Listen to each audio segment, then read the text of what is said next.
ad poll. They have them up by 6, the most.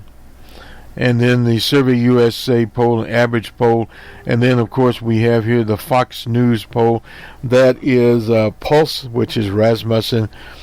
So, again, you have partisan polls here, incompetent pollsters.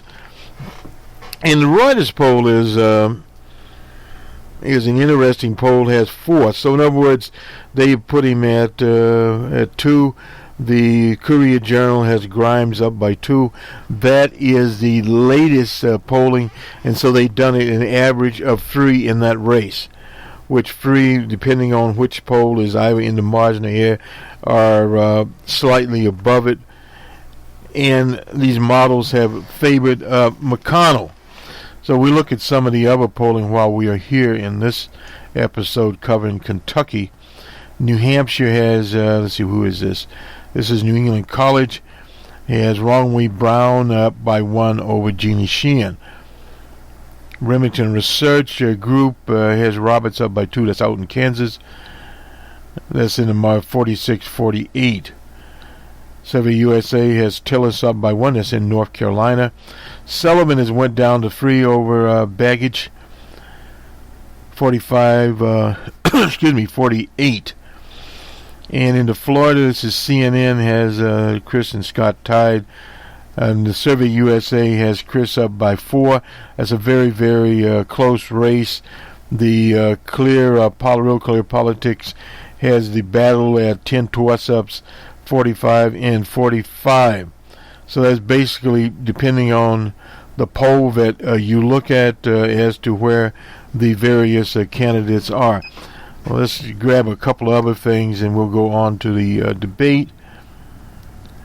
We saw, incidentally, an interesting situation out of on the AP wire. Some soldier's diary, of all things, had that old Jefferson Davis wife was a woman of color. She was a mixed race person, not unusual there. The Cardinals today, a game that we were tuned into, were beaten by the Giants in San Francisco. In the 10th inning, Schultz choked through a wild pitch, and in came the run. And basically all you could say was Brian Crawford scored on a sacrifice bunt. And that was the end of that. Randy Schultz on a bunt allowed Brian a wild throw by, he was a reliever, the Schultz for St. Louis, allowed Brian Crawford to score the winning run, and that was in the 10th inning. So now the Giants are ahead 2-1. That's in the National League Championship Series. Crawford drew an 8-pitch walk from Schultz to begin the ending, ending a stretch of 16 straight. Giants retired by Tim Hudson. 2 singles in the 4th, and after failing to sacrifice, Juan Perez singled up to bring on Gregor Blanco. Blanco fouled out off a bunt try, and then pushed one to the left side of the mound. Then the left-handed Schultz sidearmed it, and of course it passed the second baseman. According to the Giants manager, Bruce Bochy, we don't do anything easy. Well, no doubt about that. It was luck, and sometimes luck can win you a championship. Out of Denver, the Colorado Senate race,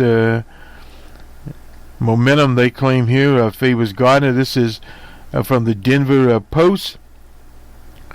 This is a marquee race here between Cory Gardner and they're using the president's polling numbers, which obviously are down. There remains tight, 45-43 Gardner over Udall, as Survey USA a poll of likely voters.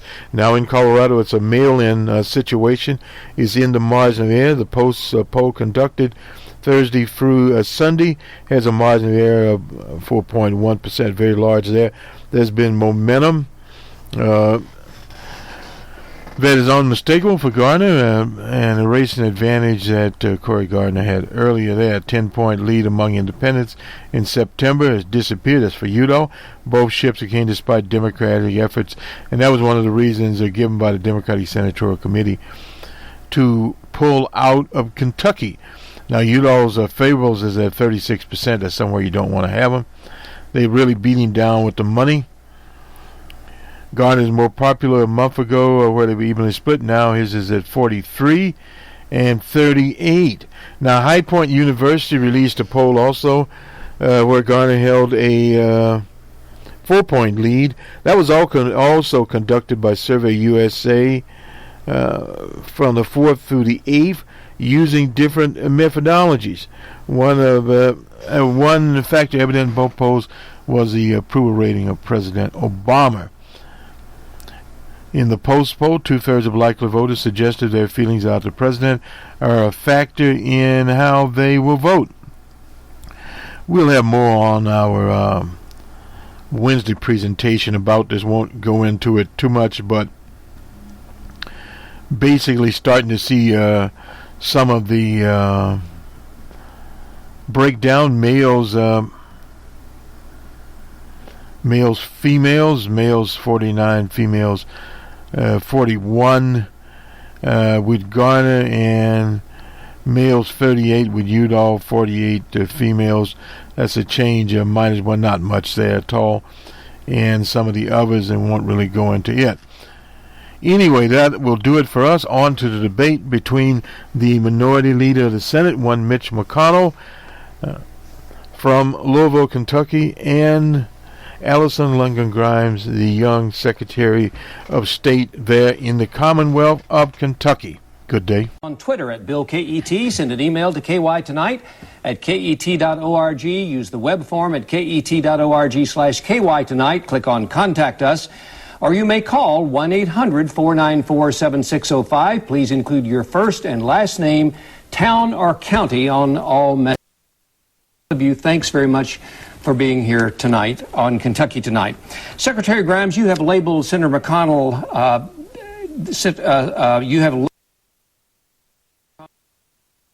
gridlock, and stated in one press release that McConnell's message is clear: 6 more years of brinksmanship and partisan games in gridlocked Washington, D.C. Senator McConnell, in turn, you've said of Ms. Grimes that she is an inexperienced Obama liberal with a gun. Secretary Grimes, what can you say tonight that would convince Kentucky voters that you would be an independent voice in Washington and would not support the president's agenda for the next 2 years? Well, Kentuckians know my record, and I want to thank you, Bill, and KET, and the viewers all across the Commonwealth who are joining in tonight. They know the record that I have as Secretary of State. In contrast to Senator McConnell, it's one of actually putting the people of Kentucky first, setting aside that partisanship. I have my disagreements with the president. His energy philosophy, wrongly ruling by executive order. The president is not on the ballot this year. It's myself and Senator McConnell, and he doesn't want to take responsibility for all that's wrong in Washington, D.C. Washington isn't working for Kentucky, and it's due to the gridlock, the obstruction, and the partisanship that he champions. It has severe consequences for Kentucky, from infrastructure to education to agriculture to manufacturing. The lack of the ability to be able to make those investments, it's hurting Kentucky. And I'm in this race to hopefully help give hardworking Kentuckians a fighting chance at actually earning a good wage and having a good quality of life, making sure that we grow the middle class the right way, something that hasn't been a priority for Senator McConnell, whether you call him Senator Gridlock, Senator No-Show, or Senator Shut Down. The only person who Washington has been working for is Senator McConnell. We'll talk about those issues tonight, Secretary Grimes. Senator McConnell, what can you say tonight that convinces Kentucky voters that you will not side with Washington over Kentucky issues, and that this race is not about your ascension to the top spot in the Senate and blocking the Obama agenda, but you have Kentucky issues first? Well, first, let me just say my opponent has spent most of her time trying to deceive everybody about her own views. She's been an active partisan Democrat all along, a delegate to the 2008 and 2012 Democratic conventions when some Democrats chose not to go. Congressman Chandler didn't go to the convention in 2012. Senator Manchin didn't go. Senator McCaskill didn't go.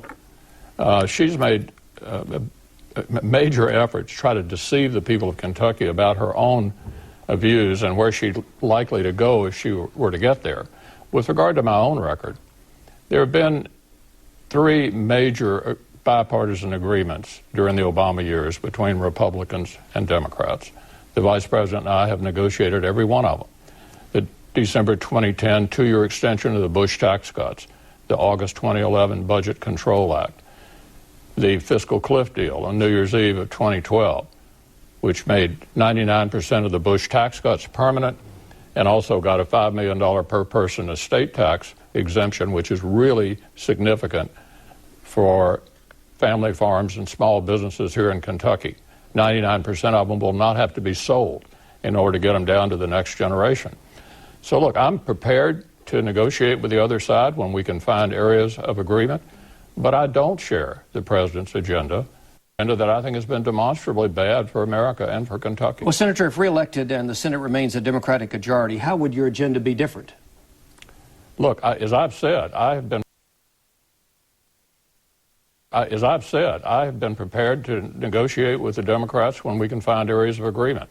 The three major deals that I just mentioned are the only major deals during these Obama years, or kept taxes low. You would work with the president and Senator Those Reid? were areas that we agreed on, and so I negotiate with them. And those were good agreements that ended up being passed by a very large majorities. And going forward, you would work with the president and Senator Reid?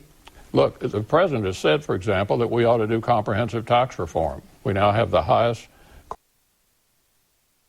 industrialized countries. It's a great way to export jobs, exactly the opposite thing we ought to be doing. I agree with the president on that. Unlike my opponent, who said she's opposed to trade agreements, apparently, the president said we ought to be negotiating trade agreements. I and most of my members think that America is a winner when we engage in international trade. So there are areas of agreement. I've demonstrated that in the past, and we'll demonstrate it again in the future. Secretary Grimes, Bill, let me ask you about the trade agreements, but I also want to ask you about endorsing or working on that Democratic agenda. Can you address those 2 points, please? Well, first, let me say that what you just heard Senator McConnell say is a complete departure from what he said to his family, the Koch brothers, out in California. When he went there and asked them to help him buy his way back to Washington, D.C., he told them that if we gave him another 6 years on top of the 30 he's already had, he would have nothing to do with giving a debate, let alone a vote, to actually increasing the minimum wage or extending unemployment insurance benefits or helping our students go to college. All common sense, bipartisan proposals that the majority of Kentuckians need and deserve, because he said he's had enough of those gosh darn proposals. You've yet to hear anything that he will actually work on, because Senator McConnell's 30-year record, it's gridlock, it's obstruction, it's extreme partisanship that's cost this nation a 16-day government shutdown. Kentucky, $127 million. We can't afford to go in that direction. My record speaks for itself. I'm an independent thinker that does what's right for the people of Kentucky, not partisan politics. I'm not bought and paid for by the Koch brothers or any other special interest. Let me ask Senator McConnell to respond to that. Yeah, Bill, if I may, speaking of what we say in private meetings, my opponent, Secretary Grimes, said that she was going to go to a fundraiser that Harry Reid sponsored for her in Washington and tell him how important it was to stand up for coal. She went to the fundraiser and never mentioned a word of it. The meeting was recorded by someone who was there and then subsequently released it. Never mentioned a word about coal to Harry Reid. This is the Harry Reid that she will vote for to make majority leader of the Senate if she goes there. That'll be her first vote. He's the guy who said coal makes you sick. Coal makes you sick. She will enable him to be the leader and agenda setter in the Senate, which will guarantee that we have no votes on coal. Secretary Grimes, did you mention coal in that meeting? Let me address this first and foremost. Senator McConnell, you and your henchmen, the Koch brothers, you can mislead Kentuckians with $50 million worth of negative, nasty ads. But I do speak for myself, and I did have very strong words for Senator Reid regarding an energy philosophy that I believe he is misguided on, as well as the president. Coal keeps the lights on here in Kentucky. And unlike Senator McConnell's record, my record is consistent. Senator McConnell actually fought against a coal-fired plant as a county judge. He actually has accepted over $600,000 his family has from anti-coal interests. It's on his watch that we've lost thousands of coal jobs. My record speaks for itself. And when it comes to trade, Bill, let me me say this. When it comes